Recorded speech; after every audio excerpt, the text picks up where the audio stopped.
Good evening and welcome to the quarter-final of the Kamui Men's Las Vegas Open, live from the Rio All Suites Hotel and Casino here in Las Vegas. We started with 128, we're down to just 8. The match we're concentrating on is Joshua Filler against Marco TEUTSCHER. There's a possible 4 sets, the shootout if it goes 2 sets each, but of course 3 sets will win you a place in the semi-finals. It's 10 ball, cool shot. And calling the shots with me in the booth is Benjamin Belhassan. Hi Mark, how are you? I can't wait to see those two. Obviously there are two European players, but Marco is living in New Zealand for a long time, I believe, but he's from the Netherlands. Yeah, we've had a little bit of a delay. That's because of both players were involved in the Scotch doubles matches, which started today as well. Both victorious. I'll let you know, he's looking just a little bit tired there, isn't he? But he's looking pumped up as well. I'm sure he works out. I actually met Marco in Austria. He's a really nice guy. As you say, living in New Zealand, but from the Netherlands. And he will be breaking off in this first set. Remember, it's winner breaks, race to 4.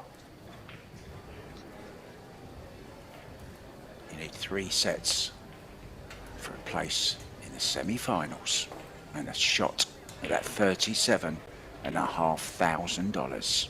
Here we go then, Marco to break.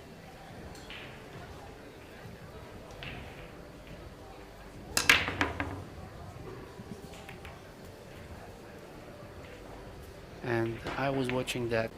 You said we are down to the last 8 players, and on those 8 players, 6 are European players that used to play on the European scene, so that shows you how strong the European scene is. Yeah, also 2 Filipinos involved, but unfortunately one of them has to go because Jeffrey De Luna is up against Roberto Gomez, and that's available for you guys on table 2 if you'd rather watch the Filipinos going at it. Meanwhile, Joshua Filler on this 2 ball. Nice open table here. Not too many problems, you think? Maybe the 5 could be a little problem. Yeah, definitely, but you also saw that the 1 ball was pretty a tough shot, and it made it look like it was a hanger. So Josh is crazy good to this. I mean, you just watch him and the 1 will just go in easily, but it was a tough shot off angle, and that makes a huge difference, and this is why he's one of the best player ever to hold the cue, I believe.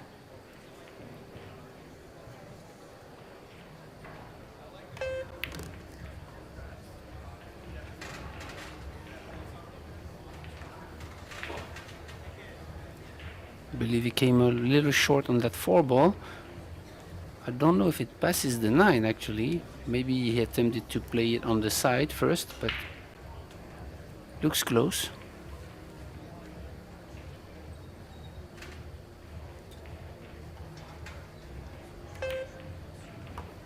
Yeah, close it was, but again, heart of the pocket. Yeah, the nice angle, didn't he, just to drift over for this 5 ball.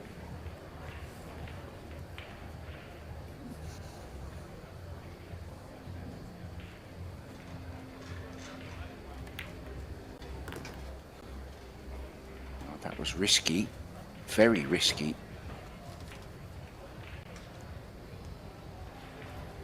Yeah, and he pushed actually the 7 ball in a place where he had to go long rail. Yeah, just when he pointed his cue to be really straight in, because as soon as he will have a small angle on the 7, then the 7 will not be available anymore. So he had 2 options here, whether he go back and forth above the side pockets or below the side pockets.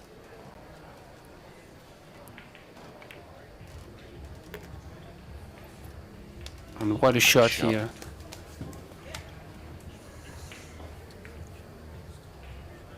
Yeah, that was actually a good choice because the touch of right he opens up the 6 ball, leads up to the 7 ball, so that was obviously a most natural shot.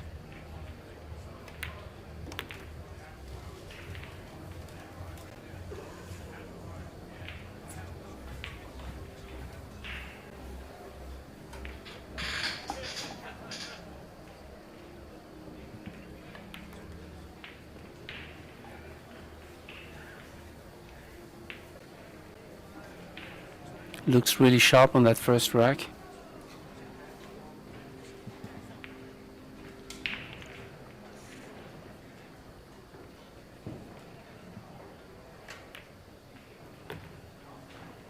And this is also what I love from this player, is ability to, you see that 9 ball he just played, it took a little more time when he was in position to kind of stay composed and not being in a rush. So he has this ability to manage the rhythm of different shots and different balls into the same rack, which is really crucial and which is the reason why he's so tough to beat. Yeah, Marco has come through the winner's side. No losses yet. Beat Joey Tate in the first round. Franklin Hernandez in the second. Ruslan Chinnikov, great result there for Marco TEUTSCHER, beating him in straight sets. Then Sylvain Gingras was his next victim, and then Albert Manuata brought him to this stage. That's Marco's route.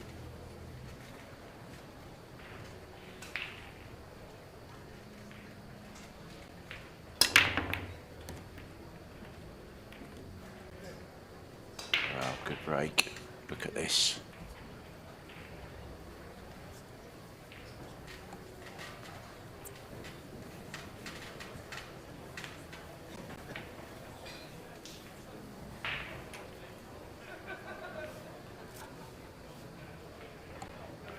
And he immediately pointed where he needs to be on the 2 ball.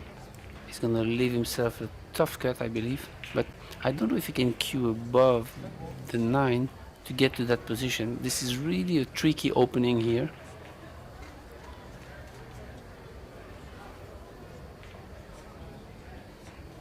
Because the 6 ball is also a big ball for the path of the cue ball here.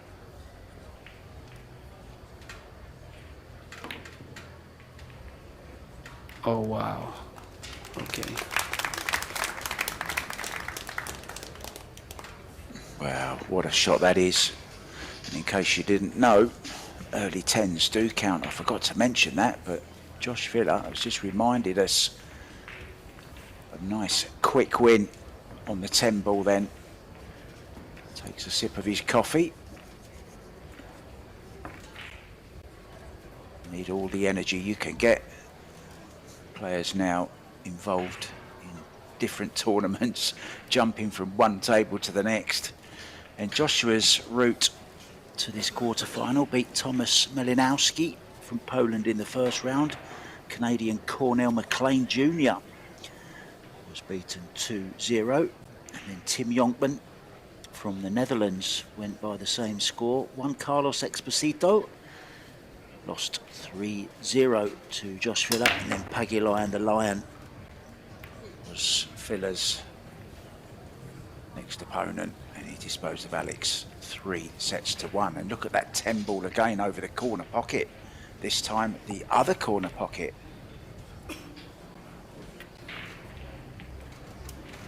Such a powerful break, square hit from Josh here, and obviously opening on the 2.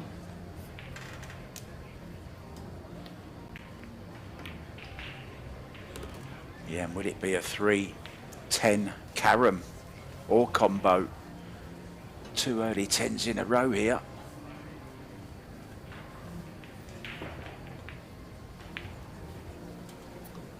Well, what a way to get on the hill. Yeah, I believe he'll play the combo to make sure the cue ball's turn travel a little bit up table there. Wow. Made it really look easy. Well, Marco TEUTSCHER has had that same pose since he sat down from the lag. And he hasn't had a shot since.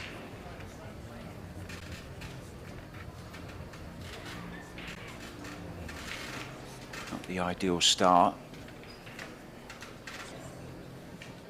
Bit of a mixed emotion here, I think, Ben. You know, there's obviously tiredness comes into it, but also coming from another match straight away, you're still in stroke, aren't you? Yeah, absolutely. And you said that both players were playing before, and I Yeah. believe Josh ended up a little bit earlier. And wow, the 10 ball keeps moving. Yeah, the That's thing not is, a good sign, is it? When the 10s keep moving, it means there's something not quite tight in the rack, unless it's getting kicked, but that's 3 times in a row now that it's gone over the corner pockets. yeah, this is exactly right. But as to answer to your question, yeah, player has to keep the flow, and it also depends of what kind of match they had. If it was a hill thriller, or if it was an easy match, or it all depends on the energy. And but a player like Filler is really used to this, and he played many times the derby, where you have to have stamina because fatigue comes into play. So of course he's used to it, and I don't know if Marco TEUTSCHER is as much used to it as Filler, but he showed big heart throughout the tournament, and I'm expecting him to fight. So, but sometimes it's difficult when you have a player like Filler that is on a geared up. So he's gonna have to work hard, I believe. Marco playing with April Larson, they won in straight sets, and obviously Joshua playing with Pia, they won in straight sets also.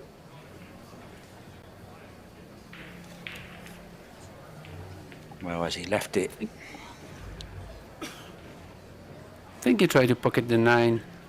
I think it tried the 10. I'm sorry, to win the game, and it was really close. The 2 ball came really close to the 10.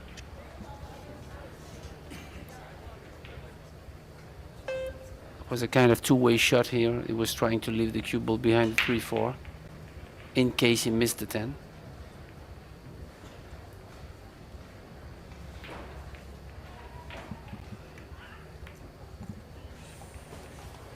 oh, what a shot. You can't leave him the edge of a ball. He'll cut it in wherever it is. Such a great potter, a straight shooter. Very, very compact technique. Not a lot that can go wrong with it. He's in a tricky position here though, because pocketing the 3 ball on the corner leads him. Yeah, he used a lot of inside here, which is really tough to control. Again, made it look really easy, but he really killed that cue ball so that it doesn't go to the side pocket. Well, to play a shot like that with so much inside English at such a slow pace, just fabulous talent, really is. Yeah, actually, when you play that slow with inside, the aiming you have to use is pretty much the same as when you use no English, actually. But it's the slower the speed, the lower the deflection is. So, but it's a knowledgeable shot, of course. Yeah, I mean, the big danger of playing those slow roll shots is it's very, very easy to decelerate on them, isn't it? And then any spin you've put on them reacts differently because you haven't cued it correctly. So it really is a top-class shot. You've got to get it right. Exactly. Well, this is for the set. Marco TEUTSCHER has had 2 shots. One of them was a lag, the other one was an attempt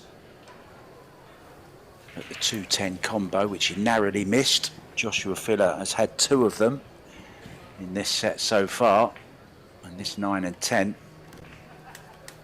will be the first set to FILLER. He's on his way. Faultless FILLER. Brilliant.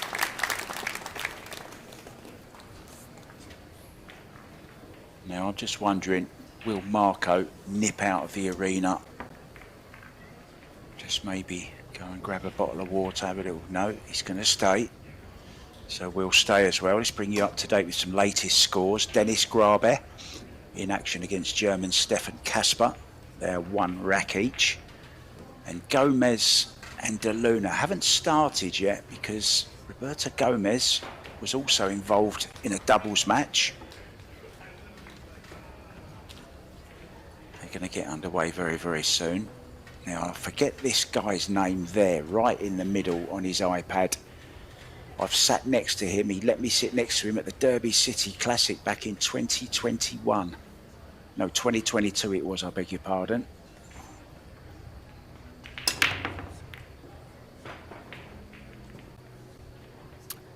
And the German guy you just mentioned in the other quarterfinals, Stefan Kasper, just finished 3rd in the last Euro Tour in Treviso in Italy, and he was actually a German snooker champion who turned to pool a few years ago, I believe.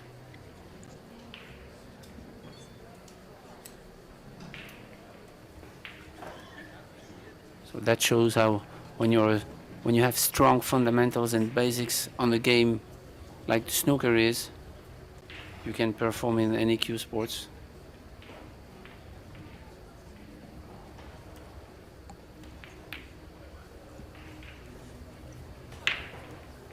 You're trying to halt the FILLER Express. I think this is jumpable. The air rush will come out.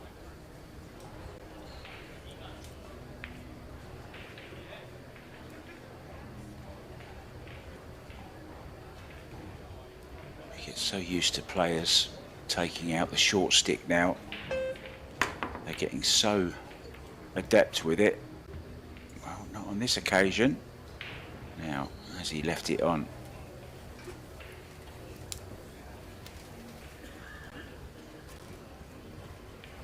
Not missed by much though, and I think he left the open here.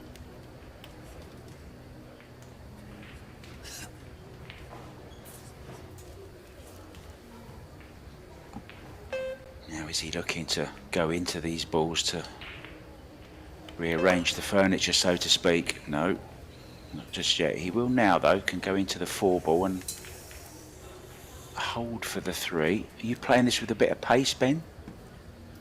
Yeah, it depends. Maybe he can draw back into the 8, you know, nudging the 8 and the cue ball will draw back a little bit so that it can pocket the 3. Just a stun draw, I believe. Yeah, like that. Oh, wow. Oh, he put really too much draw. I thought it was a stun draw that he would have used. Way too much draw, but the shot was there. I mean, the stun draw to nudge d8. Still be able to pocket the 3 though, but then the 3 to the 4 is going to be tricky. I really have to roll this out with a touch of inside, I believe. Yeah, like that. The speed is good, but I maybe went too far.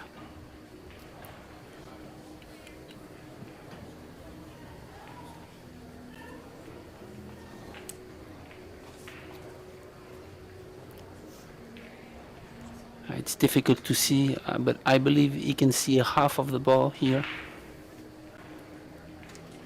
And so difficult spot because there is not kind of easy safety here, so he might go maybe for the carom on the 5 if he can. It's tough to say from here, but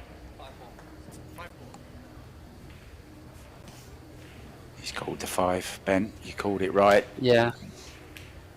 Yeah, but that's his only option. I mean, it's not a good option, but that's the only option, I believe.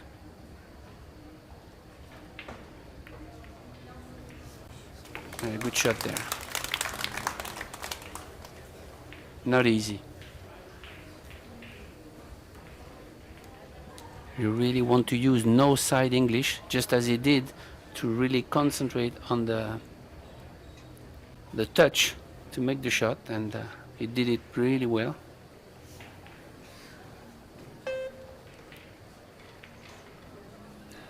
The 10-second beep on the shot clock. It's a 30-second shot clock, 1 extension, each per rack. Now this is just the start he needed to this second set after losing the first one emphatically. I really like the way he strokes the ball. I mean, he looks like he's really determined and with solid fundamentals, solid stance and stroke. So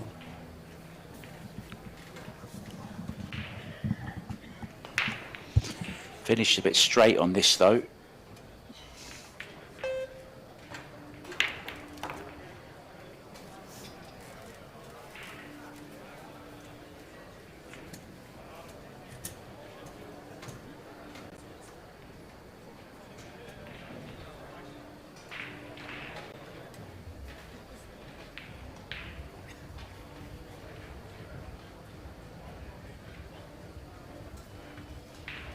interesting to see how he went down on the shot to get the feel of the shot and then wake up and do his pre-shot routine again.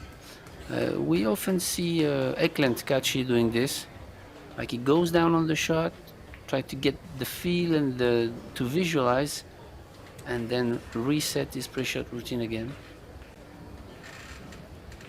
Yeah, when I first started seeing Ekland doing that, I thought it was, you know, he wasn't quite happy with the way he was down. But then obviously it is part of his shot routine where he's feeling the shot, seeing that that's the shot he wants to play, gets up, resets to play the shot. So yeah, it's kind of a good routine in a way, as long as you don't take too much time against the shot clock, that is, of course. So it's 1-0, second set. Marco TEUTSCHER, winner break, so he will be breaking again in this one. Pretty high standard.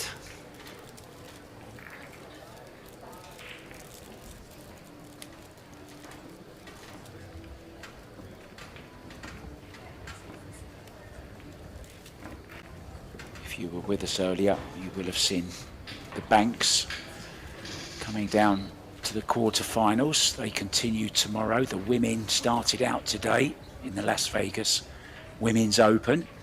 We've already had the one pocket. The Women's Showdown also got underway yesterday. That continues today with the 10 ball. That's Christina Tkach against Rubelin Armit.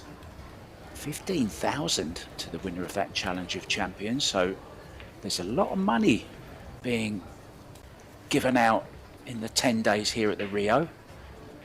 16,000 to the Banks, 37.5 to the winner of this. And we still have the Scotch doubles.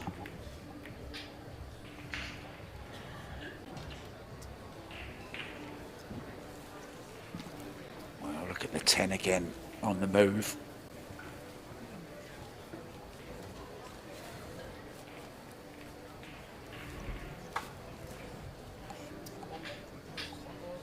Yeah, it got kicked to the side pocket, but the movement of the 10 wasn't that big on the impact.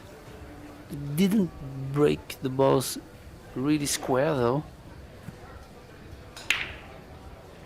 And this is interesting that FILLER is taking the jump shot from here, because the push out when you have the one ball in this place are really tough to find.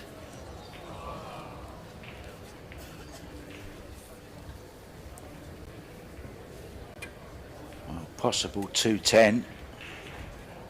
FILLER getting too much draw on the cue ball. Marco watching it on its way, straight out of his seat. Chance to double his lead in set number 2. So he will be playing the 10 ball.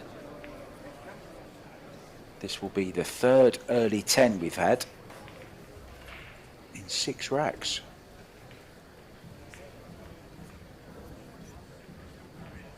Yeah, and it's also part of a tournament when you play 10 days event like this, when the cloth gets used and a little bit worn, it's really it becomes tougher to glue all the balls and to have a tight rack. So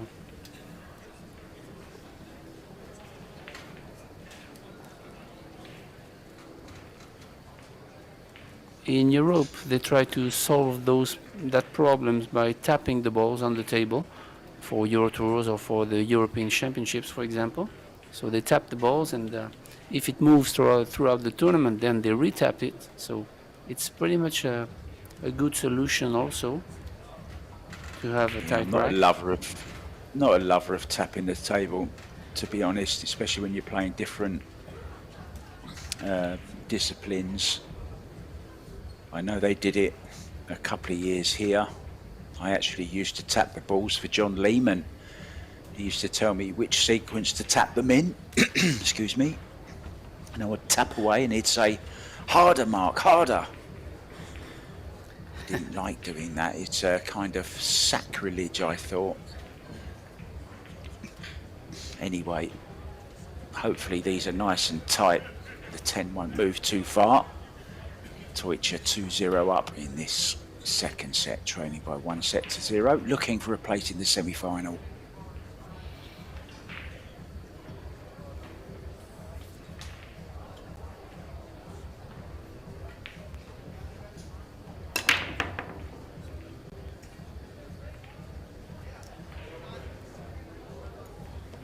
Well, it's dry again.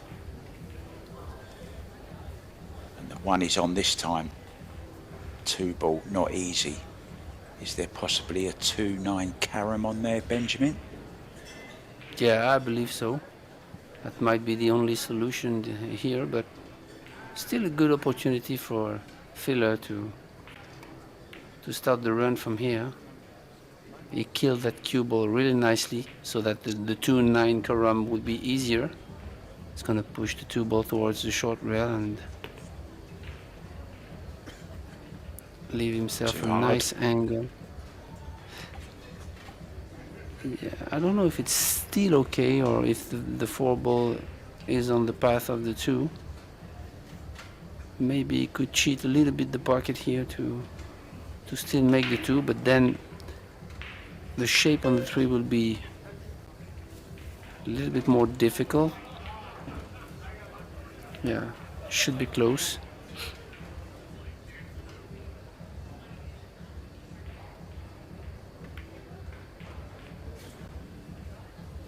Yeah, he tried, but he exaggerated a little bit the angle he has because he didn't want to touch the 4.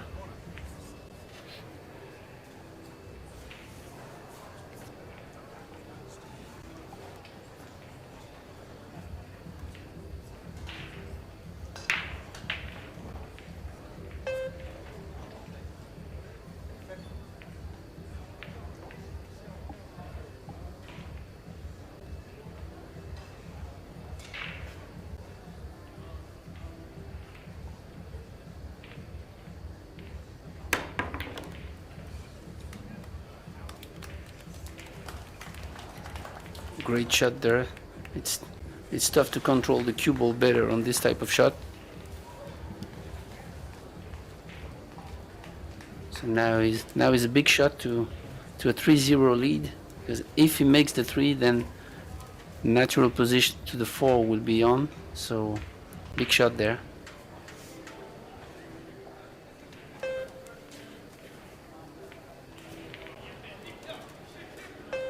He's got to hurry. And he did. And under the gun of the shot clock is really tough to make those shots.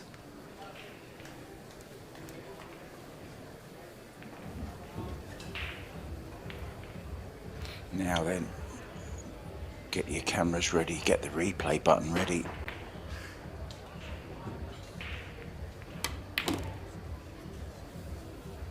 big draw shot.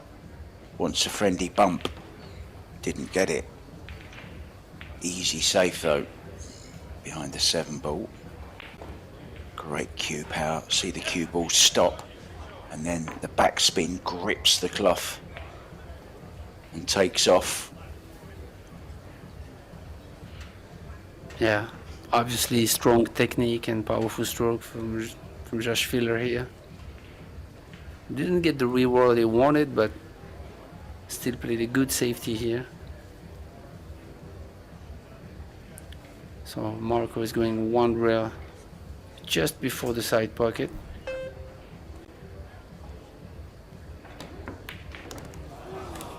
Wow, he stiffed it after the side pocket. What a great shot.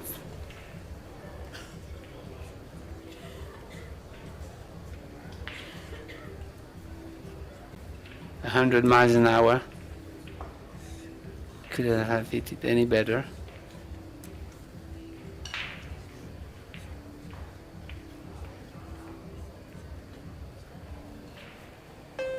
And all of a sudden, he's to go on the hill.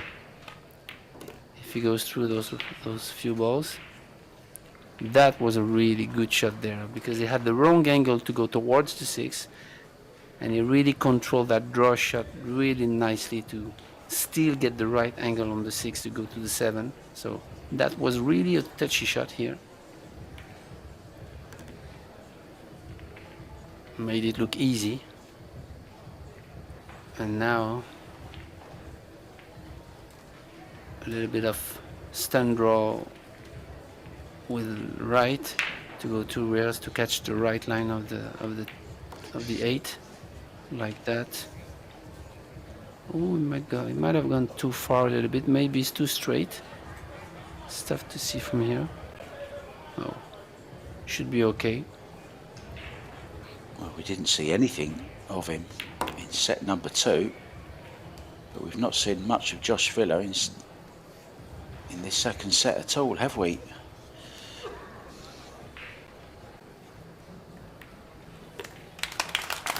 On the hill, a little bit of luck on the kick on the 4. I mean, I don't think, you know, although he called it, you don't really expect to make them, do you? He played it with a lot of pace, Ben. Hopefully going to get something out of it. Yeah. The speed actually was interesting because you really want to make things happen when you play such a kick and at such a speed. And that's what he did.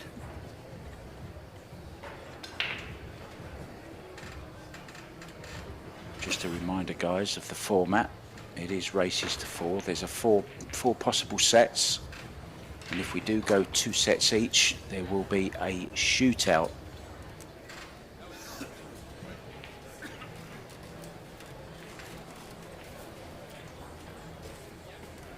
Jeffrey But that shows you just started out against Jeffrey DeLuna just started out against Roberto Gomez, and it's Superman Gomez who's taken the first 2 racks in that one.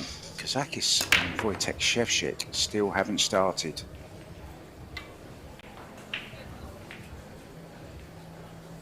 And I was thinking about the previous rack and Josh Filler playing the safety on the 4. And that's one of the reasons why top players don't want to get the table back to their opponent, even in a tough situation, because you never know what's going to happen. And of course, on the powerful draw on the 3, he would have liked to have shape on the 4 and run out from there, because he just didn't catch that 3 ball right, though, did he, on that draw shot? Yeah, he caught it slightly off centre and came up too close to the 4 ball, and then had to play the hook. So a little bit unfortunate, but he's back in here after that scratch on the break from Marco. It wasn't really an unlucky scratch on the break, just didn't catch them square, went straight in the side pocket, and everything in the open here for the German to get back into this second set.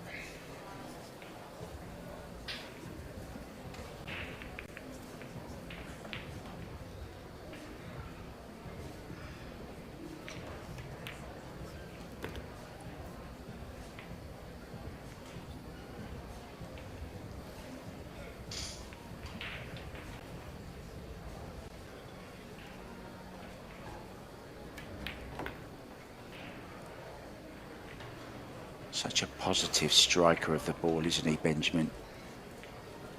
Yeah, I was thinking that exactly the same way, and I was thinking also that when he's like relaxed like this at the table, he played into some kind of a smooth rhythm. Is really tough to stop.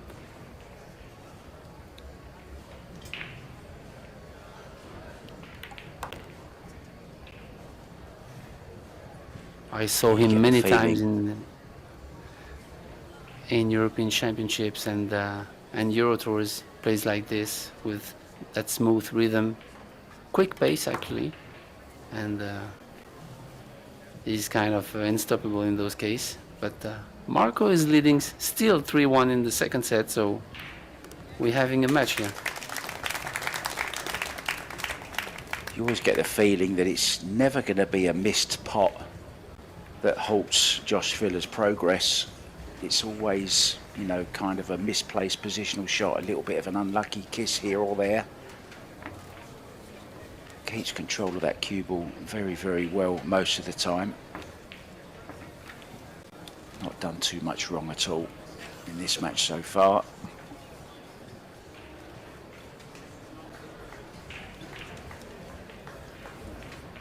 Yeah, I remember we are talking about one of the best player ever, so he doesn't make many mistakes, as you said. And here in the second set, he just like jumped the ball and scratched because he hit it a little bit too high, too low. And he can scratch here or there just like that. Just the cue ball was kicked into a pocket, but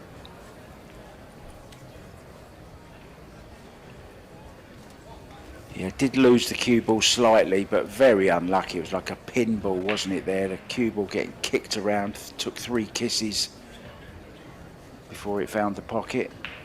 And all the balls in the open here. So this is a great chance for Marco TEUTSCHER.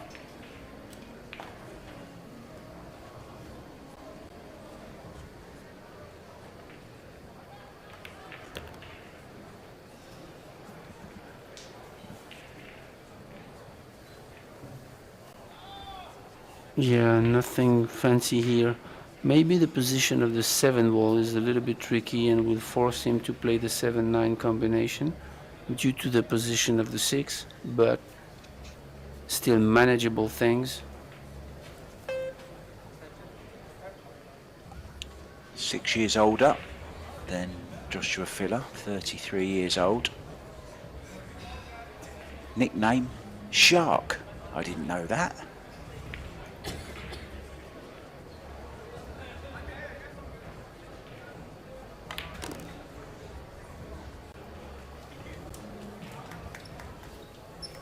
Beautiful stroke there. Got the hand out the way just in time before the cue ball was spinning back towards it. Almost ran up his arm, that cue ball. Yeah, good shot played on the 2 there because you don't need to take care that much about the speed. You just have to power draw this one, and when you get out of the second cushion, then you'll have the right angle to go to the 5. So this is the way this game should be played. Try to find simple path.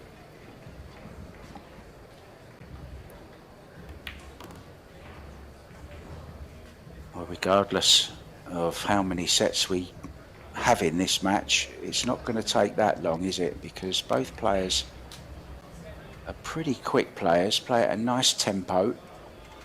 Haven't had too many extensions taken so far. Looking at the 7-9 combo to follow this 6 ball. Would love to be dead straight on it. There's the grip on the Predator butt. He's looking very fetching, I think, in his teal glove and his teal t-shirt. Lovely colours, beautiful colours. Yeah.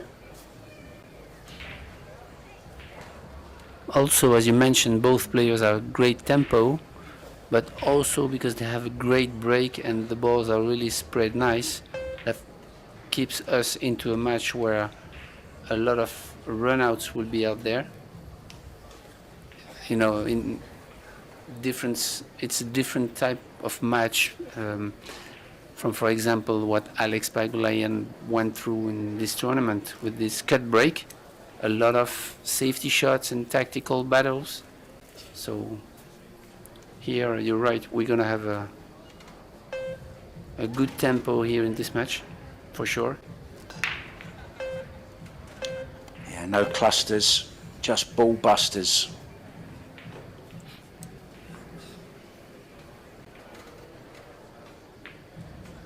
So this to take the second set and level things up.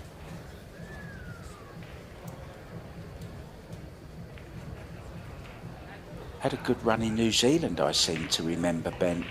Marco TEUTSCHER. Didn't he reach the semi-finals? Yeah. Very nicely done. So both players staying around, not going out for a break at all.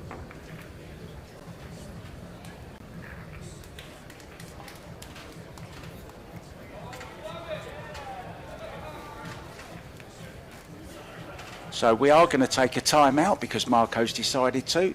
Benjamin and myself will be back very shortly.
Very warm welcome back to the Rio All Suites Hotel and Casino here in Las Vegas. This is the Kamui Las Vegas Open 2025. We're down to the quarterfinal stages. Marco TEUTSCHER against Joshua FILLER. Very, very nicely poised at a set all. 4 possible sets. You have to win 3 to go through. If it does go 2-2, we're going to have a shootout. I'm here with Benjamin Belhassan. I'm Mark White. Here we go. TEUTSCHER breaking off at the start of this third set, and it's winner breaks in this set. That was a square hit on the break. Obviously very powerful break from a big guy. He's actually a big guy, an athlete, so he's punching the ball really hard on the break. Yeah, I and wouldn't want to punch from him. I wouldn't want to punch from him, yeah, that's for sure. He's a very big guy, doesn't he? Big guns.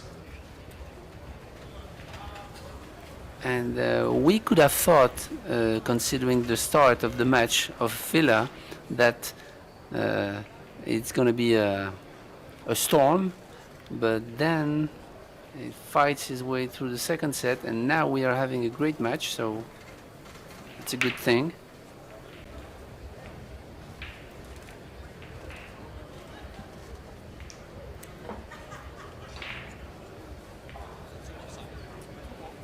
Josh Filler, the highest ranked Fargo rate player in the world. Over the 800 mark, 845 I believe. That's the last time I looked. Marco TEUTSCHER, no slouch either, at 797, so he's just below the very illustrious 800 club. I believe there's around 100 players now with a Fargo of 100 or more. So the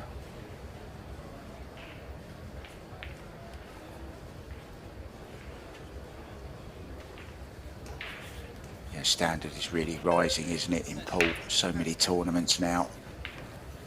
8 players staying in stroke. It's not like you're waiting a month or two, Ben, for the next tournament to come along now, is it? It's kind of one every week if you want. Yeah, and that's great, because it's also allows the level to go up of every player.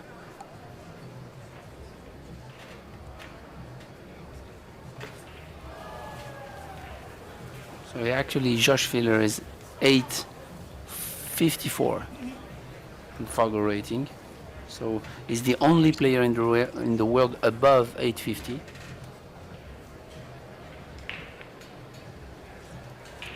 Talking of Fargo rate, our referee, Mr. Heberstreit, is right up there in the Fargo of referees as well. One of the top guys in the world.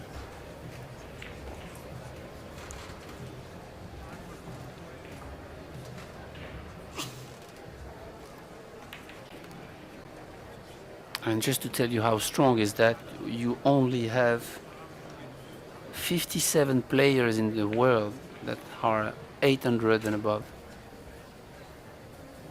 Well, that's not that much. Yeah, there's a few billion people around the world, isn't there?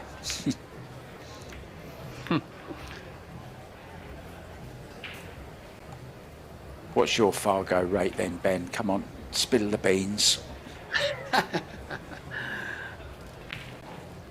I know it's above 700, but I don't know how much is it actually.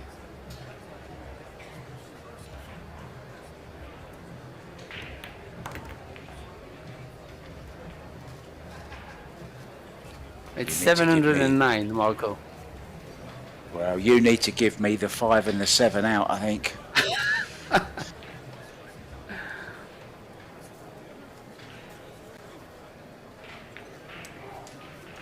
Yeah, but actually, it's not been a long time that I believe Euro tours and European tournaments are under Fargo rated. So that's a good point, because it's really a great way to rate players and to have an idea of what their level is under pressure. So that's great for us Europeans.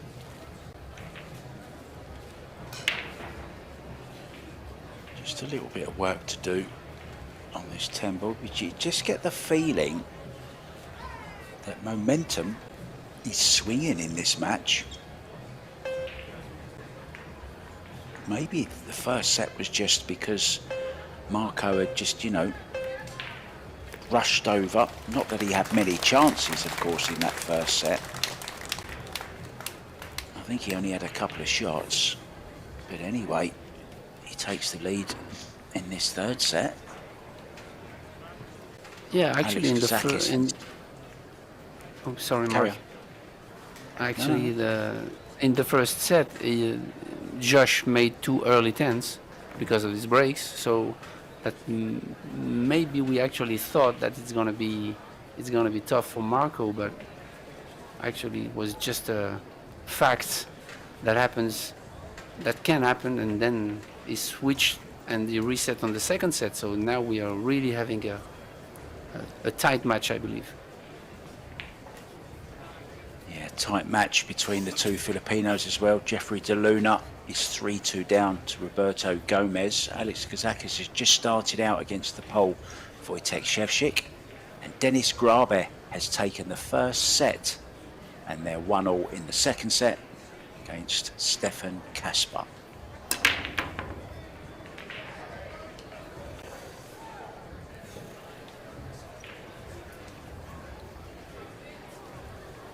Not much happening there with the balls. They have spread nicely though. It's a nice close-up. Let's have a look at these spread around. 10 ball getting moved just slightly. Not too far from its position in the pack. But it is a chance for Josh to get back into this second set. Third set, rather.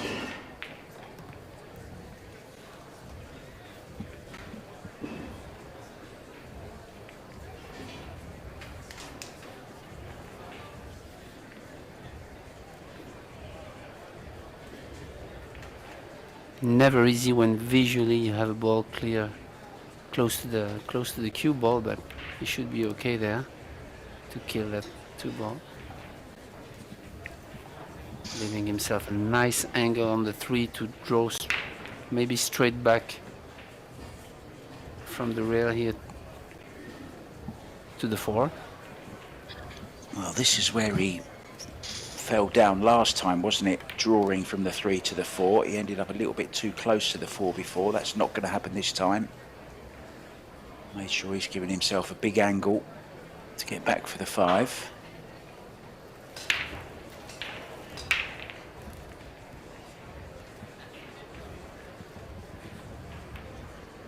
He'd like to probably have a straight in shot, a stop shot on the 5 to go 2 rails for the 6 and 7. He doesn't like it though, because the 6 ball might be a little thin to do that, but maybe the stop shot on the 5 would be okay.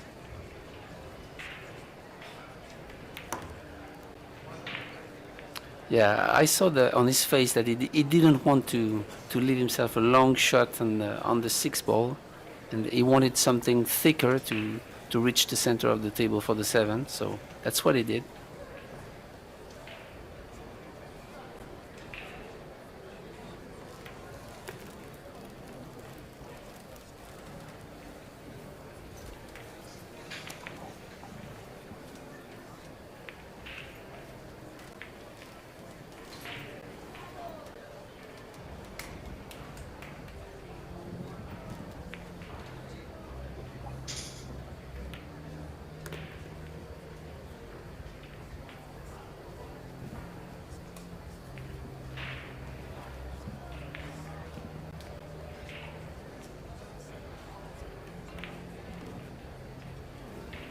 Josh Filler made the switch from wood to carbon, then he went back to wood, but now he's been with the carbon for quite some time, and I think it's safe to say he's well and truly used to it by now. What do you play with, Ben? Are you a carbon man or are you a traditional wood man? No, I'm a carbon man now for years. Since Predator engineered the Revo shaft, I switched from wood to carbon, and I have to say that it's really great. I find it really consistent, and as long as it took me like a few weeks to get used to it, but then when you travel a lot also it's solid, and when you put your stick in the plane, and you know, the temperatures are so low and it's really consistent. The wood is a little bit fragile, and it's really great. I mean, I'm a carbon fan, I have to say. What tip have you got on top? Oh, there's a couple of my friends there. There's Skip, the man in the front row. She sent me a message to say she was waving to me in the last match, but I didn't see her before. I'm ever so sorry about that. But I just saw her then, Perry Jones and her husband Skip. but she wasn't waving that time. I'm going to send her a message and say, why weren't you waving? I was waving at you.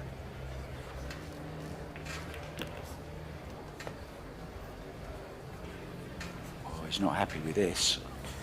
Now he wanted to have a less angle to bank the 3, and now I don't believe the bank is on, so that's why he's not happy.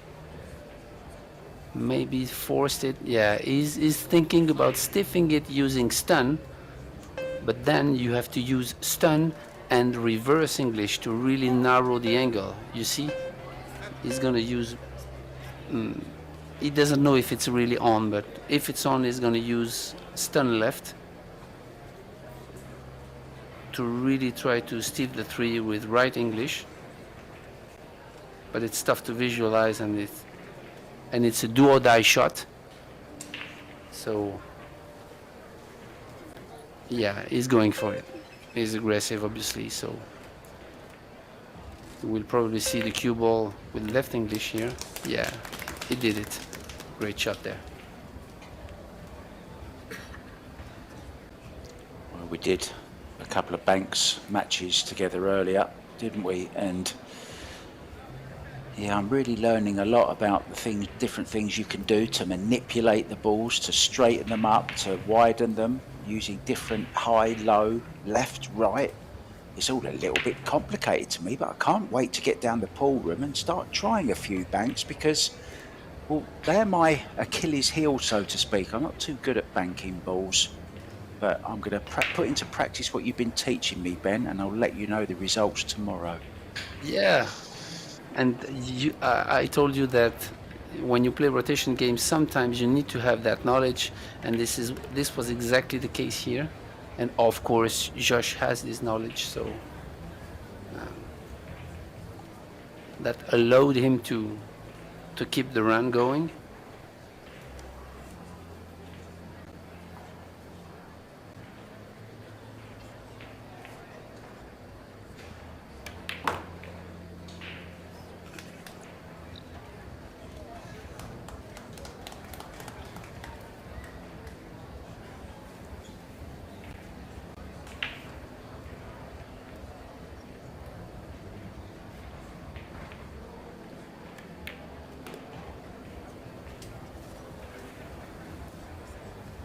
Well, 9 and the 10 ball to take a lead in this third set. Yeah, kind of a little bit of stand here with the right. 2 rails for the 10. Got perfect on it.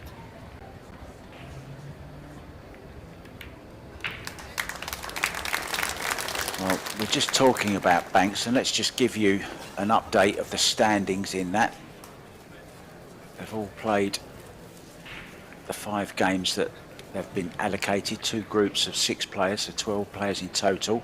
Shane Van Boning topped Group A, and it was Roberto Gomez who came out on top in the Group B. And then we've got Joshua Filler, Sky Woodward, Billy Thorpe and Alex Paguline. They'll be playing in quarter-finals. And that carries on tomorrow. You enjoying the banks, are you, Ben? Yeah, I loved it. Yeah, I always follow Derby because it's the only big tournament of banks in the world, actually, and I enjoyed it. So it's really great to see in such a great event as the Pro Billiard Series are to have a bank pool showdown. That's really a great idea put up by the Predator staff. Oh, a nice double kiss there on the 2 ball. Made it. Now, is he on this one? 7 ball having a little dance. Yeah, it's gonna be close.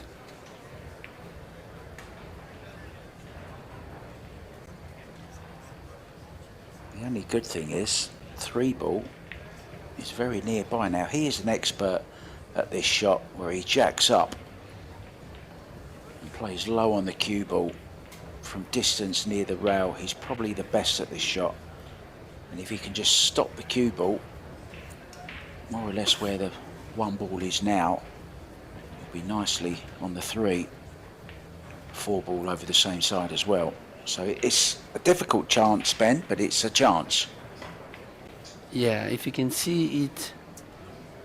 But the thing is, the cue ball is really close to the short rail, so that this is a point where you really want to roll the shot, and yeah, I wouldn't be surprised he push out. Yeah, this is great experience because he has the shot, but he knew that was a really tough shot, and the 8 and 9 are pretty locked, so he decided to leave a tough shot to Marco with no chance of position on the 3. This is really, from my point of view, this is really a wise decision.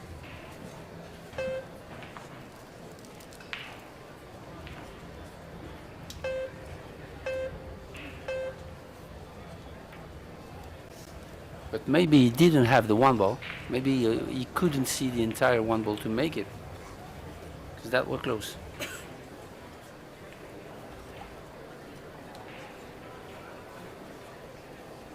Not only is Filler a straight shooter, he's one of the best kickers in the world as well. Who can forget those 2 magnificent kicks on the 7 ball in the Mosconi Cup against Fedor Gorst? Kicked and stuck behind the 9 ball twice. He's left this one open though. He hasn't played that one too well.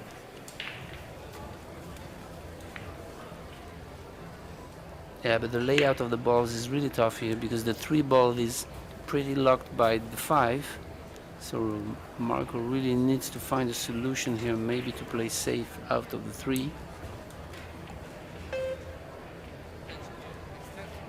Or maybe he could stun draw this one into the corner and then go long, short, long, and play the 3 ball in the same pocket as the 1. But it really has to go deep towards the 4. It makes the shot a lot more difficult. So we're going to see what he elects to do.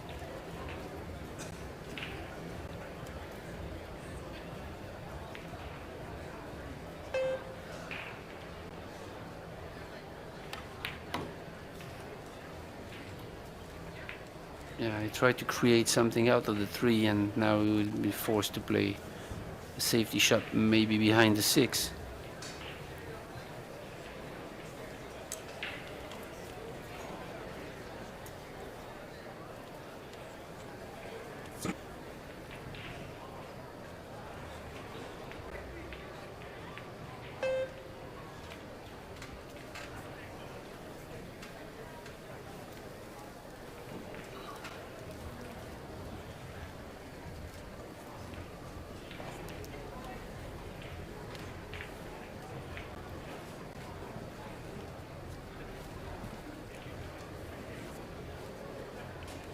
I would have liked to come a little bit more behind the 6, because I believe Josh can see the left edge of the 3.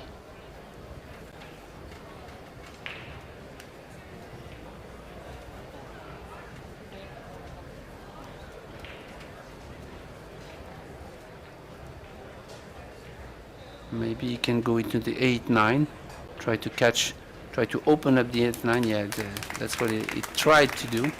That's a great shot there.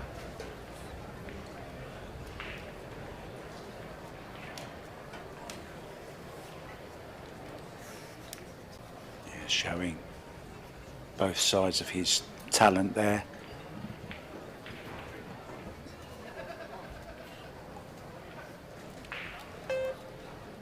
Now the purpose here would be to kick 2 rails and clip the 3, send it towards the 9-8-4.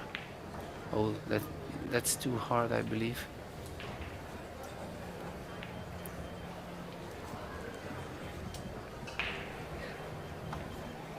Well, call me crazy here, but does he have the chance to stun over off of this 3, maybe catch the 9-8, knowing that he'll be on the 4 ball into the side? Yeah,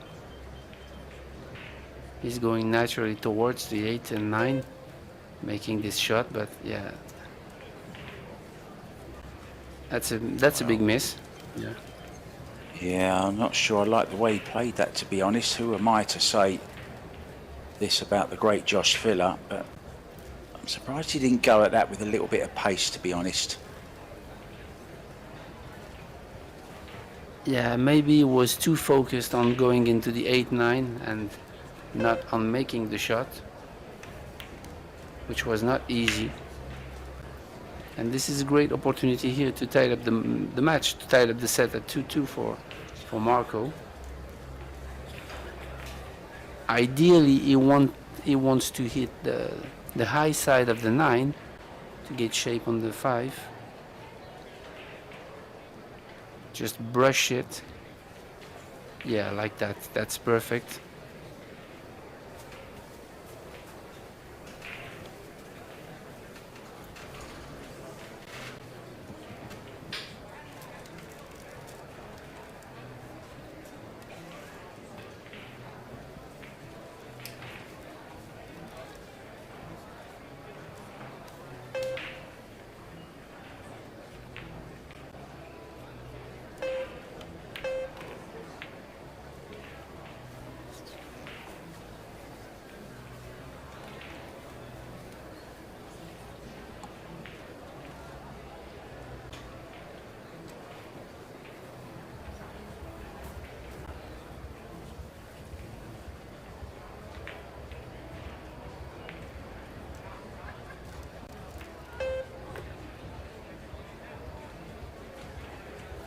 Yeah, good shot there. Filler. Didn't want the cue ball to travel too much, and it looks like he has the perfect angle on the 7 to catch the line of the 8, so should be out there.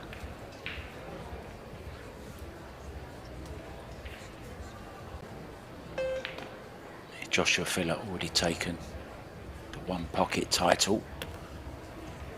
116,000 for that. He's after another 37.5 here, and of course he's well involved in the Scotch doubles as well, playing alongside his wife Pia. They started out in winning fashion this morning, had a 2-0 win over Caroline Powell from New York and Mika Imminent.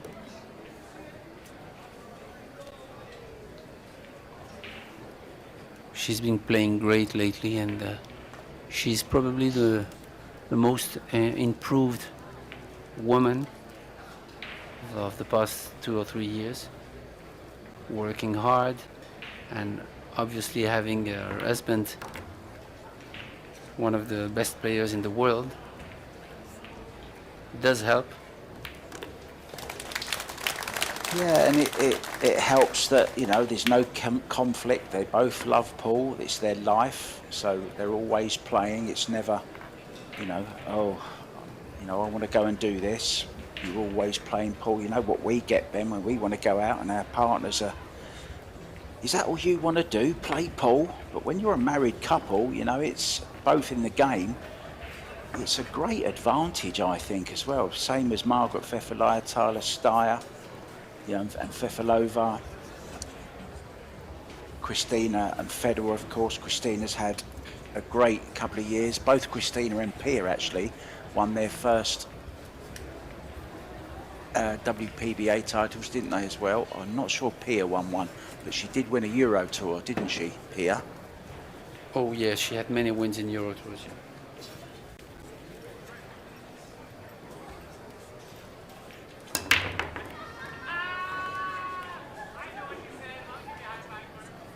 But they also put a lot of work in it, hard work. She's a hard worker and she's an athlete also. She's working out a lot. I mean, she's fit, and so she's done already some damages in Euro Tours in the men's division. So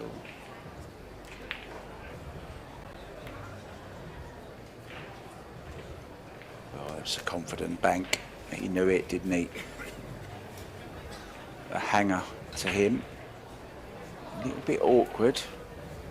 Now, the 8, I believe, will go off the 9, but by the time he gets to the 8, the 7 is nice and close, isn't it, Benjamin? So that offers easier position to the 8 ball. Yeah, exactly.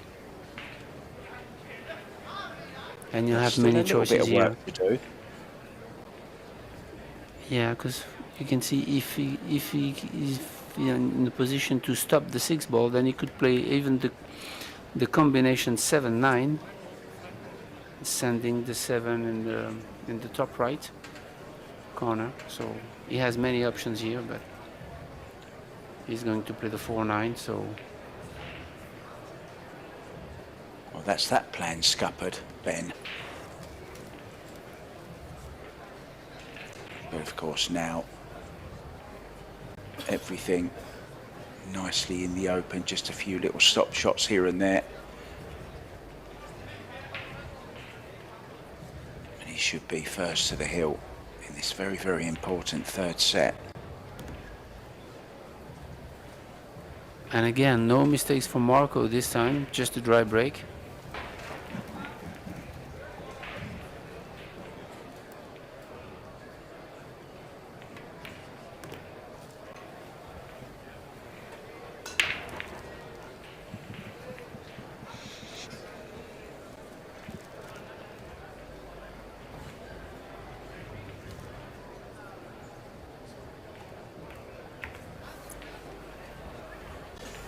See how he There's cheated the the pocket reverse. here.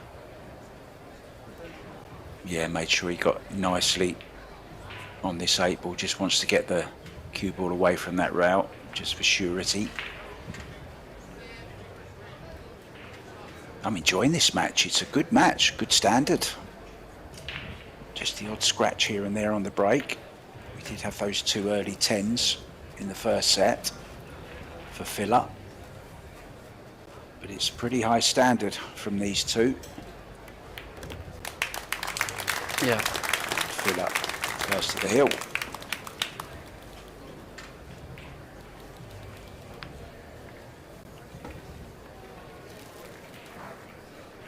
Oh, Jeffrey De Luna came from behind in the 1st set against Roberto Gomez to take it. He leads 1 set and 1 up in the 2nd set. Dennis Grabert on the hill in the 2nd set after winning the 1st against Stefan Kasper. And Alex Kazakis and Wojtek Szewczyk. They started much later because of an ongoing doubles match that Wojtek Szewczyk was involved in. And it's the Pole who's taken the 1st rack in the 1st set of that one, so a long way to go in that one. And Dennis Grabe from Estonia will see his hometown welcoming the European Championships this year. It's going to be a great event with also a Predator Euro Tour following and at the beginning of April. Yeah, that's a lovely place. Tallinn in Estonia. I lived there for 8 years, Benjamin. I'm not sure whether you knew that or not. I'd learnt the language. I see Oh, Dennis. really? Yeah, I see Dennis regularly. He's a regular visit to Thailand. He actually won one of the high roller tournaments here recently. Lovely fella. His dad actually owns, or did own, a pool hall in Estonia. Unfortunately, Leon, his father, passed away last year. I've never been there, so I will be heading for the first time in Estonia because I'm playing in the European Championships this year. Well, you'll absolutely love it. Tallinn is a medieval city, but with all the modern stuff that you could want in a city, and everything is there. There's opera houses, there's great shopping malls, everything is there. There's the beach nearby. So it really is a wonderful country, a wonderful city, Tallinn. And there's some pretty clever people that have come from Estonia. The people that started all the internet banking came from Estonia. The Skype inventors came from Estonia as well. Oh, look at this. Well, unlucky. Nice try. Is the bank on? Yeah. Is the bank on? I think it is. Or does he just tuck in? Can he get in behind that 5 ball maybe? I don't think so. Yeah. What are you doing Tricky here, Ben? positioning. Yeah, that's tricky. He might consider to play the carom on the 5 also, because it will give him the position on the other side pocket. Oh, that's wise. That's a good shot there. He might I have think he liked to would have go. liked it. Yeah, exactly, behind the 9. Yeah, he's left a pretty easy kick on here.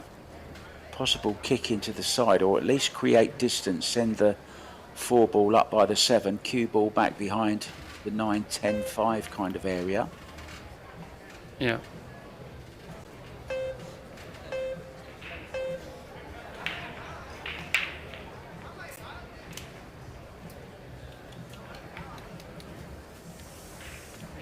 The thing is, the 6 ball is on the way of the 4 ball if he kicks at it. Because what you want to do here is obviously to send the 4 ball in the middle of the short rail, but the 6 ball is on the way. So you really want to focus on the cue ball. And as you said, leaving it approximately around the first diamond on the short rail. Try to use the 10 and 9 as blockers. Hit it a little bit too thick though. He was trying to make it in the side pocket. He called the side pocket. I think he went all out there just for the kick bank in the side. That was a good try. I don't believe Josh has the shot on the 4, and so he might overcut this one and going behind the 10. Yeah, great shot there. Maybe a little too hard. But good containing. He made sure he got the 4 ball where he wanted it. Sometimes it's not easy to concentrate on getting both balls safe. So sometimes, you know, just get one of them where you want it. Focus on that.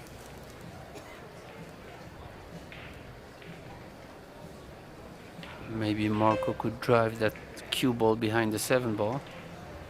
I don't know what angle he has. Yeah, he killed it. That was a really good shot there, but I think he has an opener.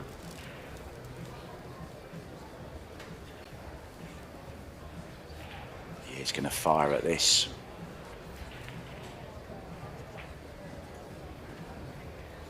Cue ball up and down. Well, maybe not. I don't know. It's close. It's hard to say from here, but considering what he pointed on the short rail, he might play it maybe with inside on the cue ball if he can make it. Yeah, he's going for the shot. I don't know if he can miss the 10 on the way back using inside.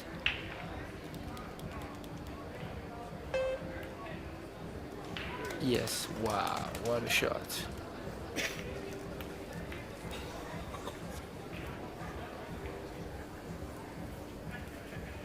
Certainly giving himself a good chance here. Great shot once again. Over distance, thin cut. Judged Heart of it the pocket. beautifully.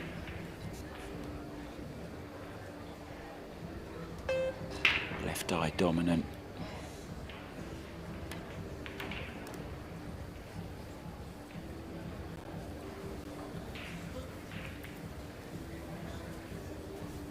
Made it look easy this one again.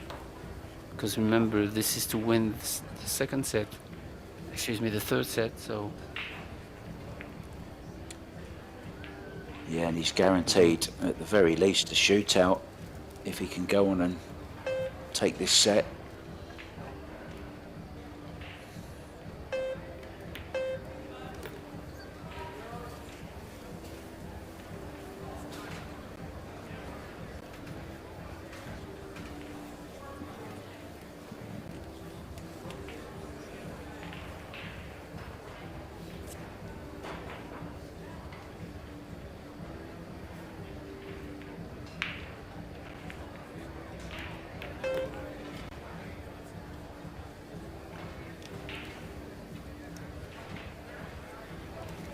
pinpoint precision position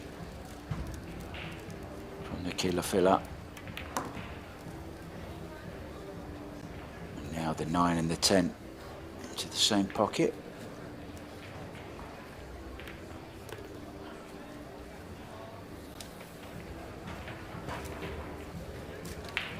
This then for the third set. Nicely done. Cries of woo from the audience. I'm pretty sure Pia Filler is sat in that audience somewhere watching. They always watch each other's matches whenever they can.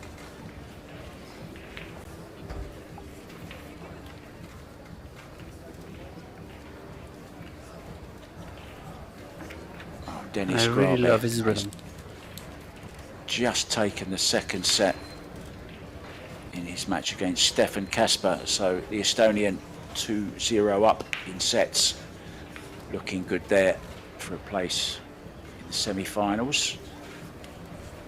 Dennis will play either, well, should he get through, the winner of that match will play either Roberto Gomez or Jeffrey De Luna. At the moment it's De Luna 1 set and 2-1 up in that one. Josh Filler or Marko Teutsch will play Wojtek Szewczyk or Alex Kazakis.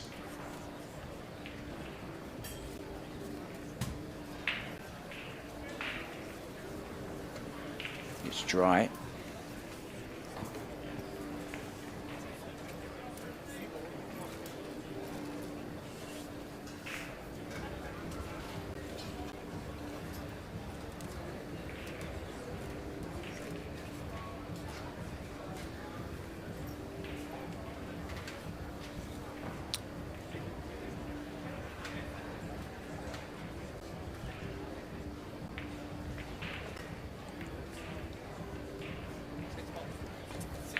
Oh, that was interesting. I thought he could have played the combination on the 6 so that it might have opened up a little bit the 1 ball, but he's got away with it with the combination on the 6 maybe.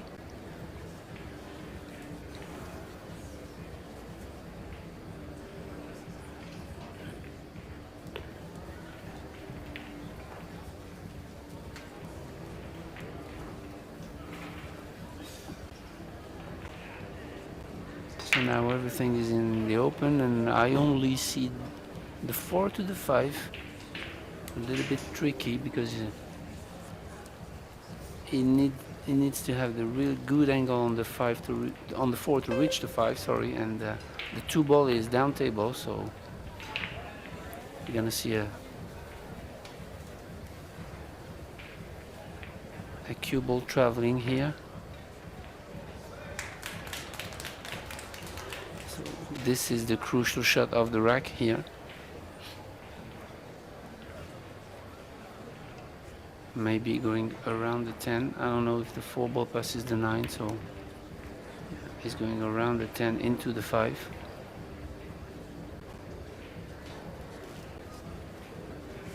And that was the tricky part of the position, is that if he lies really close to the long rail, then he has to deliver a powerful stroke to go 2 rails to the center of the table with high left, and it's never easy.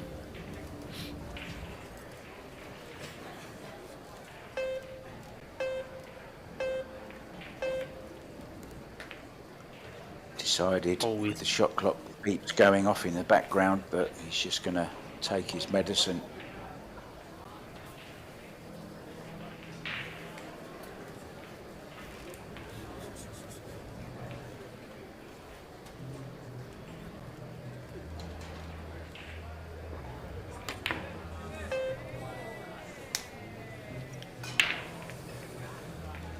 I'm a little bit of a surprise here. He didn't try to reach the 5. Even if the follow shot with high left was really, I mean, missable. Yeah, we fluked the 5 into the wrong pocket, so it's miss a turn. Ended up going in the corner pocket, and it's left Josh nicely on this 7 ball.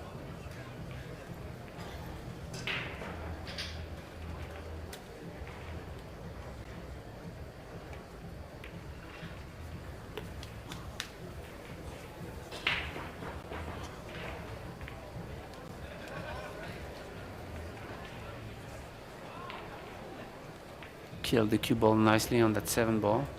Leave himself the right angle on the 8. And again, made it look easy, but it wasn't really.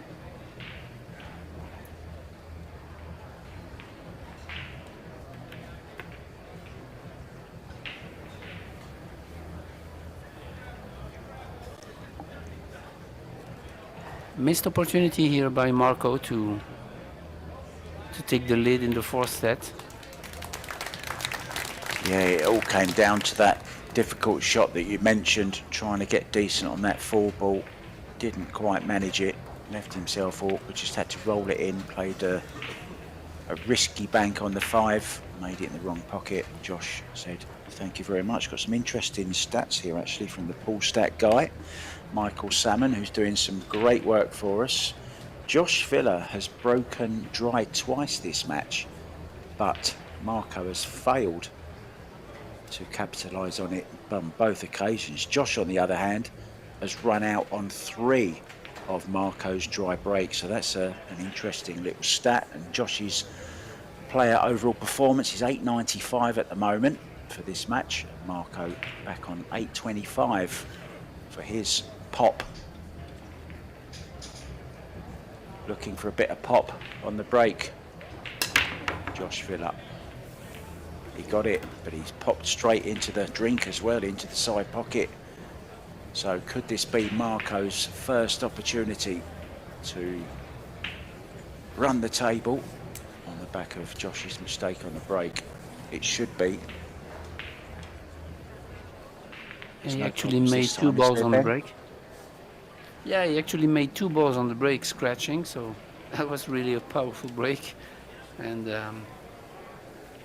the crucial thing is to know if the 3 ball passes the 7. It looks like would make the thing really easy, because now you have kind of stop shot on the 2, stop shot on the 3, stop shot on the 5.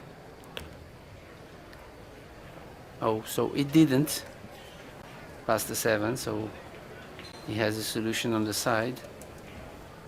But then the 7 to the 8 is a little bit tricky due to the position of the 9.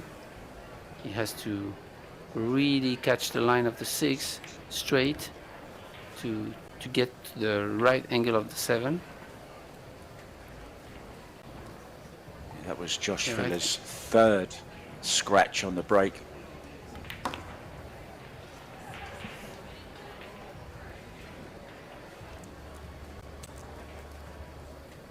Yeah, so maybe a stop shot on the 6 will, or a little bit draw on the 6 will allow him to have the right angle on the 7. Because the 8 is almost frozen to the top rail, and you really don't want to have that much of an angle on that 8, considering the position of the 9. So I expect him to go deep into the long rail, on the top long rail. Yeah.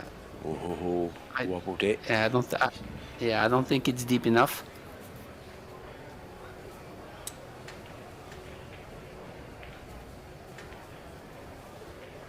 So you probably have to go back and forth here, or playing the 9 ball on the top right, which is okay.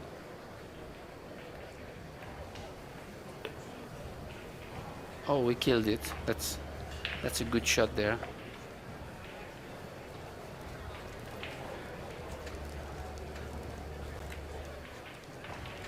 One slight shock result to bring you from the Scotch doubles. Kelly Fisher and Alex Kazakis going down 2-1 in sets to Seosewa, and Daniel Maciel from Poland.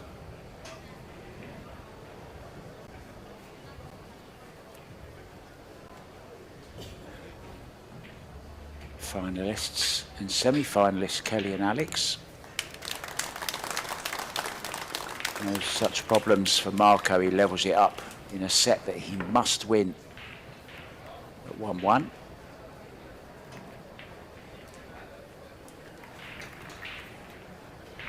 He's a really solid player, really strong basics and fundamentals. It's nice to watch. He's certainly got presence at the table as well, hasn't he? He's a big, muscly guy who like commands the space when he's at the table and looks very, very confident strolling around. Good break, definitely. as you said, very powerful break, nice stroke. Playing some good stuff, carrying on where he left off in New Zealand.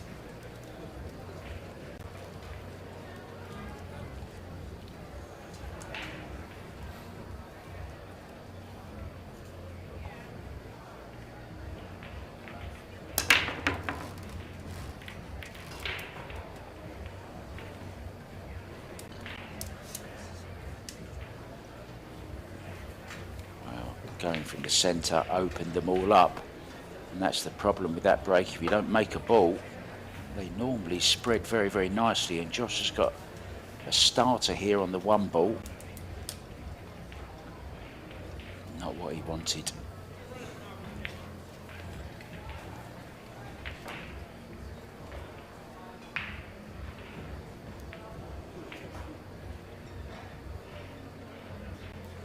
Tough opening though here.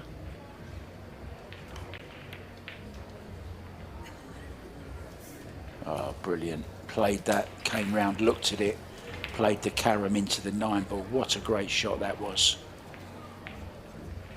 Exactly as played. Yeah, still not over because he has to deal with the 4 ball now.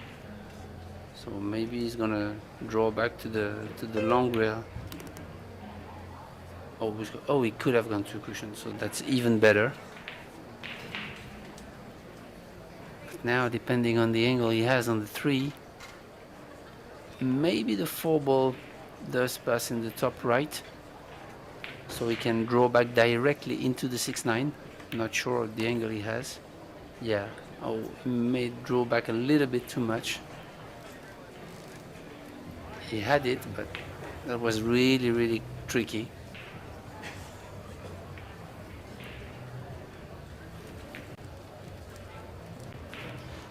Bitterly disappointed not to be on this 4 ball. I think he was playing another delicate little cannon there, wasn't he, into the 8 ball. Went slightly wrong.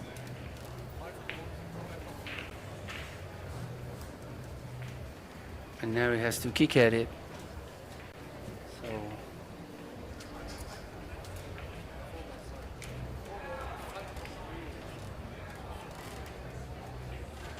call the 4 ball on the side, just in case.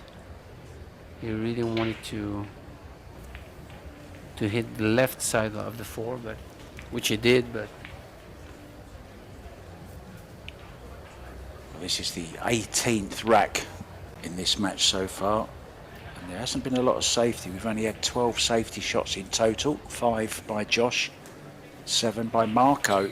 So it's been attacking, Benjamin, just as we thought it would be. Both players going for it.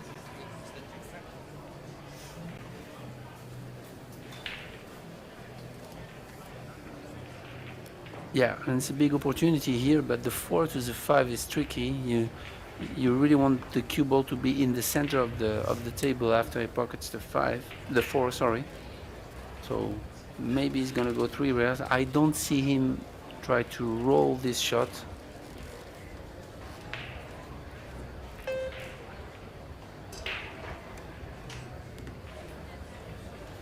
Yeah, I think he got it perfect. Beautifully done.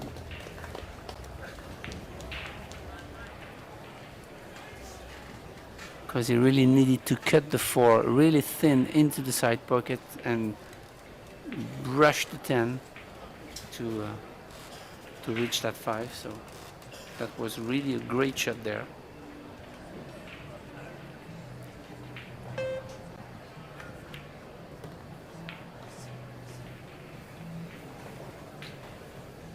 Again, really nicely deep draw that 5 ball to avoid the 9 on the way back. Again, a good shot from Marco there.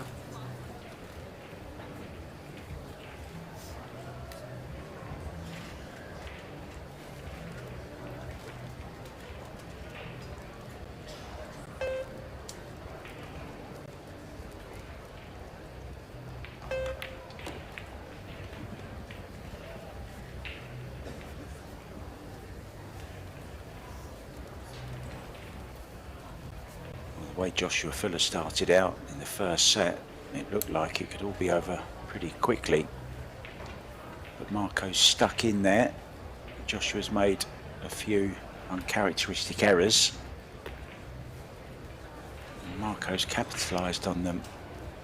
He's played some pretty good stuff as well. He's overrun that one just a little bit. Wanted it to just be straight on this. A little bit of an angle going towards the 9. I think he can hold it.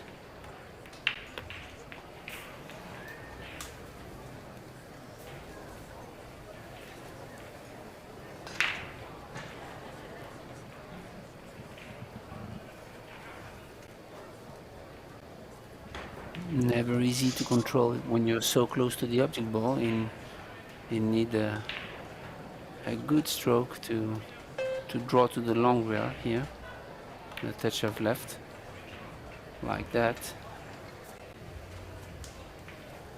This is perfect.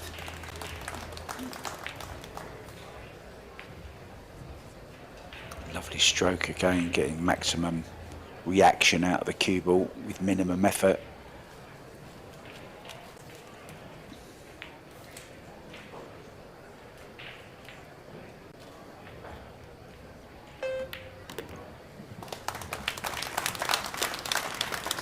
One it is then to Marco TEUTSCHER, and Jeffrey DeLuna having a great tournament, going very, very well. He's 2-0 up now in sets on Roberto Gomez and has taken the opening rack in their third set also. Dennis Grabet 2 up. I think maybe he's just won it. He was on the hill. I beg your pardon, it's still 2-0 there to the Estonian.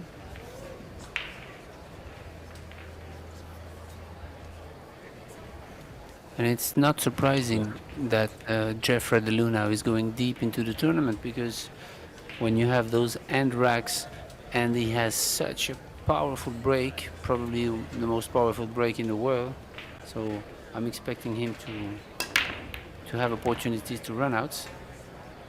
So you see this time Marco changed his break and kind of apply a cut break, and he got away with it. So this is smart to be able to change.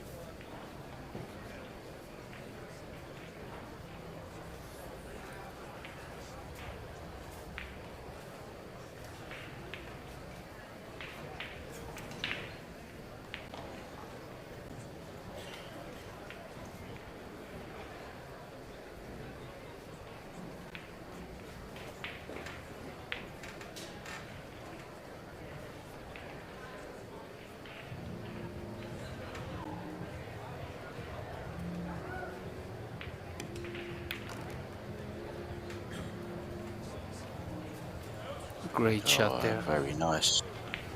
Very, very nice indeed.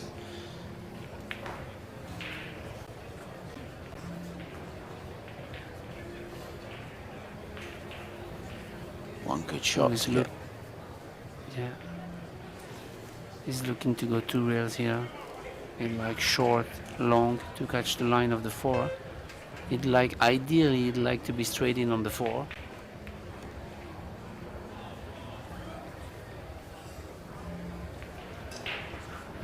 I think he's okay.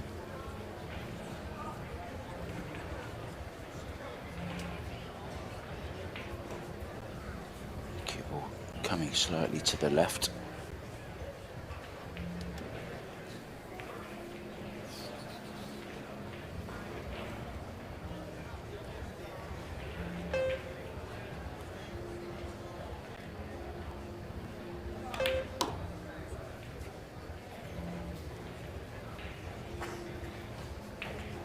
Good shot there. He really forced that 4 ball to get on the other side of the 5 ball to reach the 6, because after that the 6 is giving him automatically the 7 ball on the side and the 8 ball on the bottom left.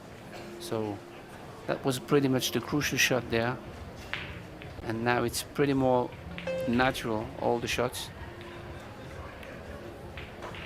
So that was a great one on the 4 ball.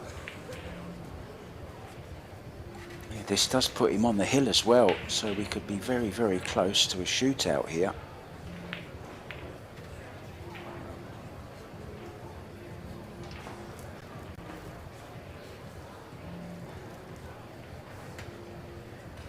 Impressive performance from the Dutchman.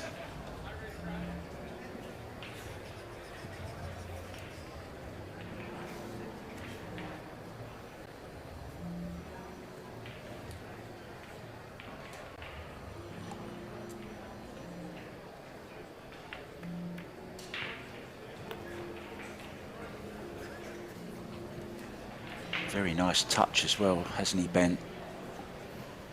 Yeah.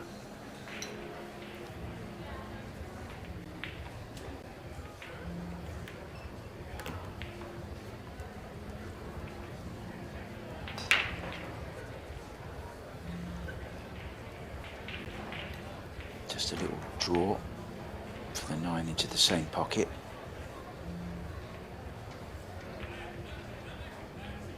Stun for the 10. The hill awaits.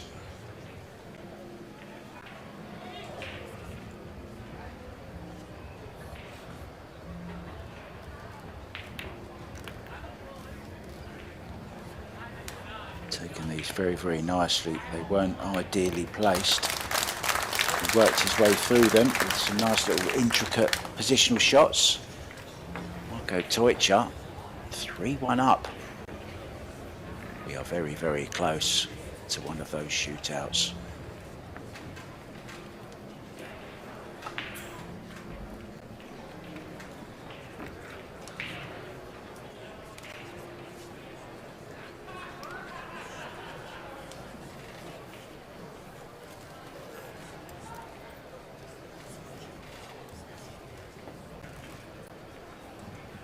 That was only his second break and run of the match. But what a time to do it.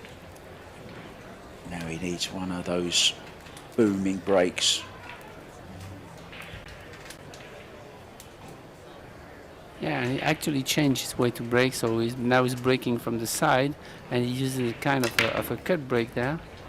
And you see the cue ball goes straight to the left of the rack, but it didn't work that time. A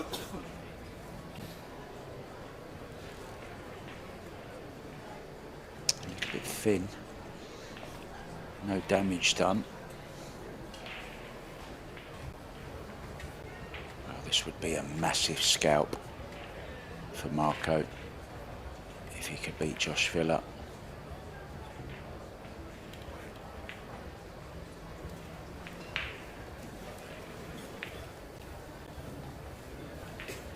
Good shot there. He really didn't have much space to do it. And crucial jump shot here.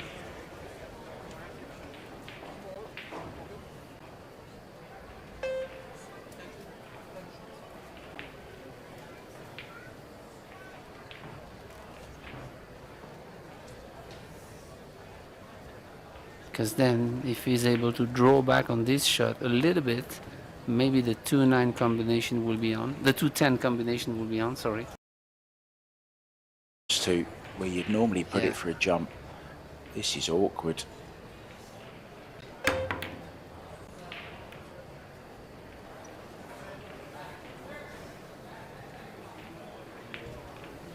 Well, he was hoping he covered the 2-10 combination there, or at least disturbed it. Saw him give it a little bit of body English as the 9 ball came back down.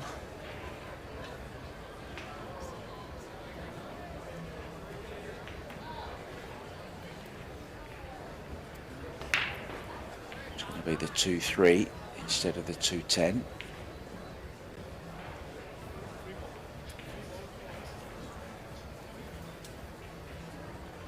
Obviously key shot of the rack. Then everything is wide in the open, so if he makes this, I expect him to go through this rack. But this is oh yeah, I'm not surprised. This is a smart shot there, a kind of two-way shot. If he misses it, and if he makes it, oh no, he didn't even go for the bank. This is wise also.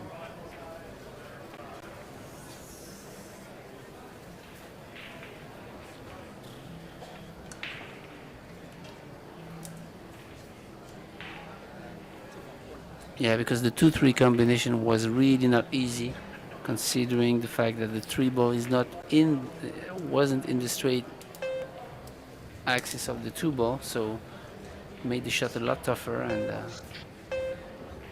good decision here from Josh.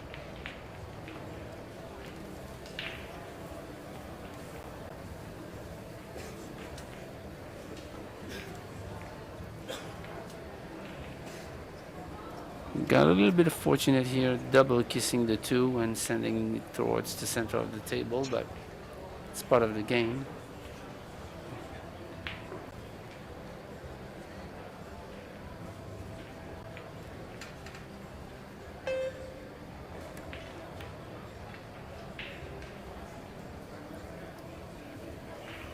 Oh, great shot there from Josh. Avoiding the 4, avoiding the 5 and the 6 on the way back.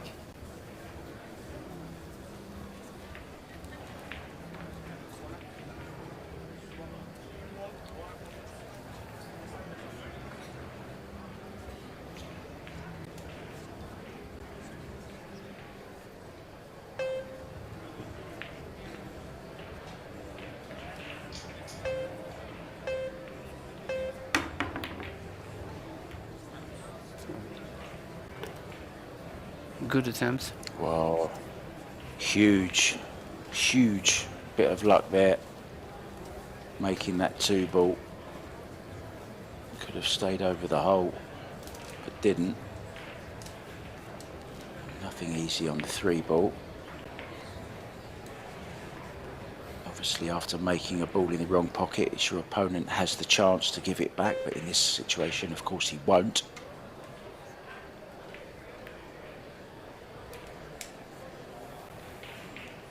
Touchy little safety, hasn't got it. Yeah, I think he has a window there.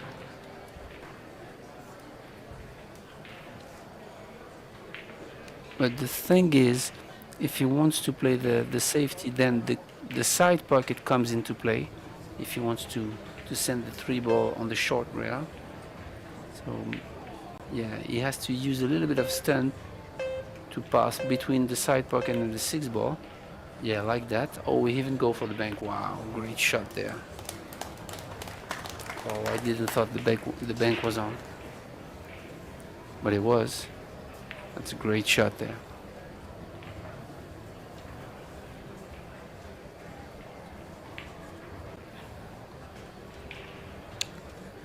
Well, we're entering shootout territory, aren't we?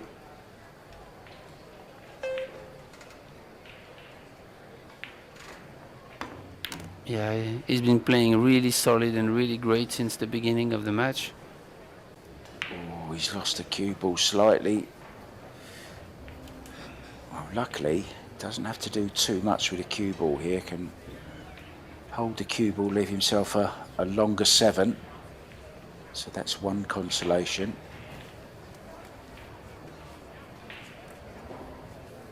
May play with high. I think he has just a slight angle.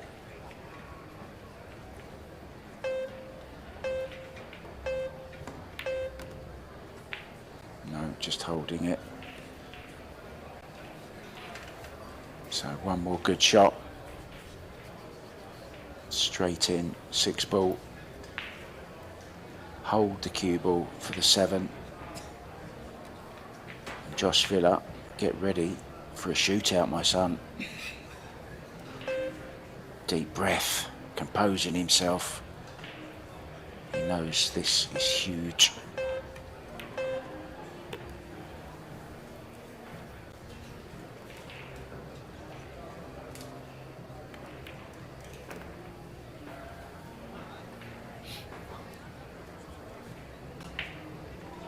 Solid performance here from the Dutchman.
racked in the rack.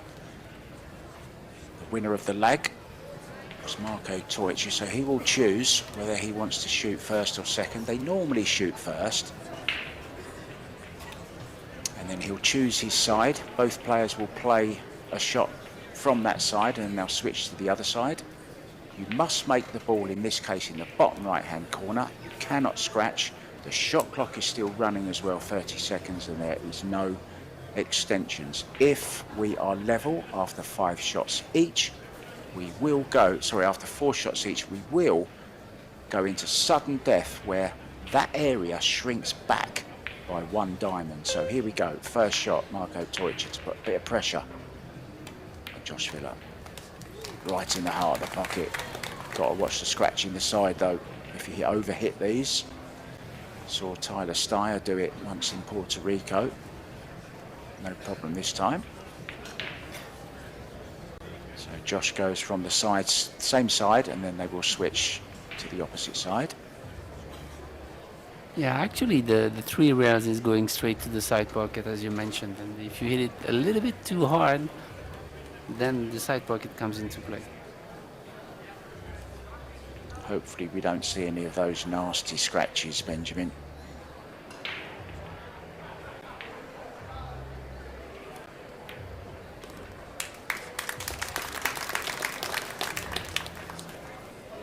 Probably the most famous shootout ever. Well, there's a couple actually. There's the Nukioi against Jesus Atencio in Ohio. That was a pretty big one. Went 14-13, that particular one. But the other one I'm talking about, of course, is in Puerto Rico when we played the World Teams. And it was that man on the left, Josh FILLER. It was his wife, Pia, who made the all-important winning sudden death 10 ball when they beat Chang Jung Lin, Chao Che Yu and Wu Kun Lin in the final to win 120 grand. Marco TEUTSCHER. Well, Marco not happy about that. They've reset the shot clock, so he has to reset the mind. Oh, and he's missed it. Just a little bit snatchy on the stroke, so a chance for Josh FILLER to gain a little bit of an advantage here.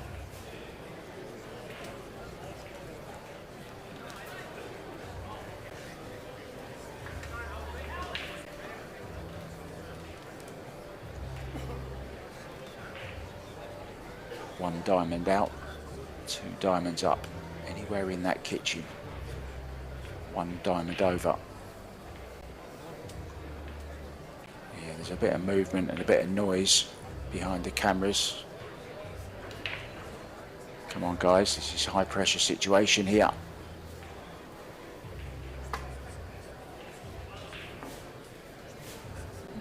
Reset the clock. Yeah, these are professionals, they're used to it. They need to reset. Can't let anything get to them. Yeah, and maybe Mark didn't reset good on the shot. He got a little bit in a trap here to make this shot. He was disturbed by something happened behind the camera, and he didn't quite reset. Maybe that's why he missed that second shot. Yeah, and advantage. we saw all the experience. We saw all the experience of Joshua here, who went directly to the referee and made sure that he clears up before the shot clock starts on his next shot. So that's just little small details like this that could determine the winner in such a tough match.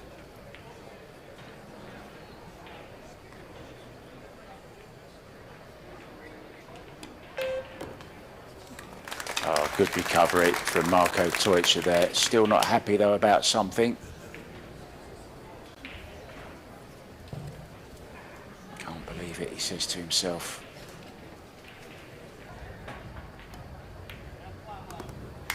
Yeah, Josh FILLER is such a straight shooter, as we've always said. And now this is a must make for Marco TEUTSCHER.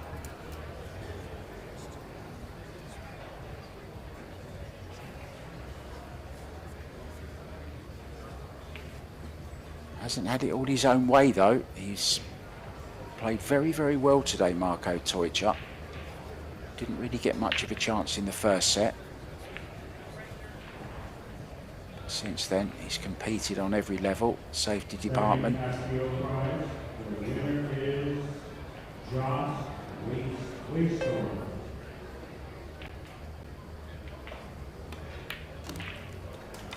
Oh, smashes it in. Tap on the leg there from Josh FILLER in appreciation. So now, if Joshua makes it, he is through to the semi-final. That one miss.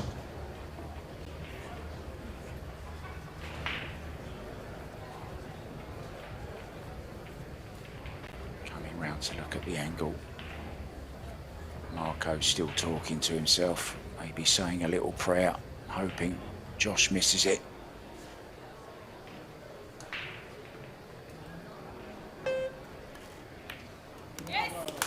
Well, the clock beeps right on his backswing, and I'm sure they're just having a little chat about the foam dropping incident, but the fact is Joshua reset, and Marco, well, he cost him one of those balls, but through Joshua FILLER then, the killer kills the shark. It's time, well, not to go home for Marco. He's still going well in the Scotch doubles. There's still the showdown to come as well tonight, I believe. But Ben and myself will be back tomorrow with more action. We've got the ladies in action. We've got the Scotch doubles going. We've got the conclusion of the banks. It's all happening here at the Rio in Las Vegas. Thank you so much for your company, guys. Hope you've had a great time. We're going to do it all again tomorrow. So from Benjamin El Hassan and myself, Mark White, it's ta-ra for now.